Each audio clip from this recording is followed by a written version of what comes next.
ઓમ નમઃ શિવાય. ઝળહળતા જ્યોત્સમાં 12 જ્યોતિર્લિંગમાં આજે આપણે વાત કરશું ઉજ્જૈનમાં આવેલા મહાકાલેશ્વર મંદિરની.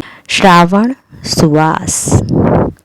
ભગવાન શિવના 12 જ્યોતિર્લિંગ પૈકી એક ઉજ્જૈનમાં જ મહાકાલેશ્વર મંદિરમાં ભક્તોને ભગવાનના દક્ષિણાભિમુખ દર્શન થાય છે.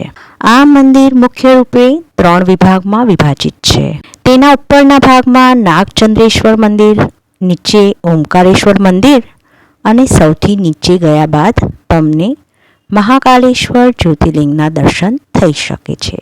અહીં સમગ્ર શિવ પરિવાર, માતા પાર્વતી, ગણેશજી અને કાર્તિકના પણ દર્શન થશે. આ જ સાથે અહીં એક કુંડ પણ છે.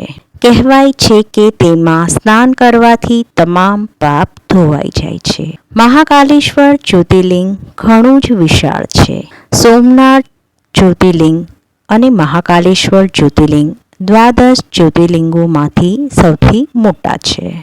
મહાકાલ મંદિરમાં જેવા પ્રવેશો કે તરત જ એવું લાગે કે જાણે આપણે મંદિરોની નગરીમાં પ્રવેશી ગયા હોઈએ. વિશાળ અને ચોખ્ખા પરિસરમાં 42થી વધુ મંદિરો છે. આ તમામ મંદિરના શાંત ચિત્તે દર્શન કરવા હોય તો 4 કલાકથી અચૂક સમય ફાળવવો પડે.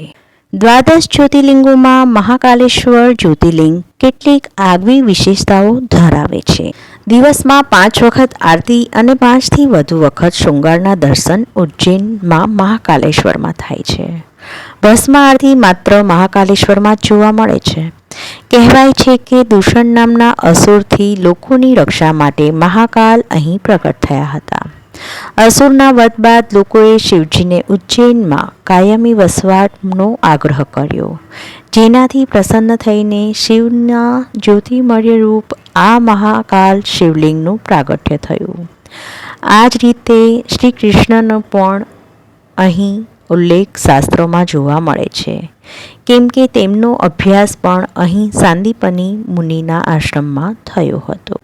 ઓમ નમઃ શિવાય.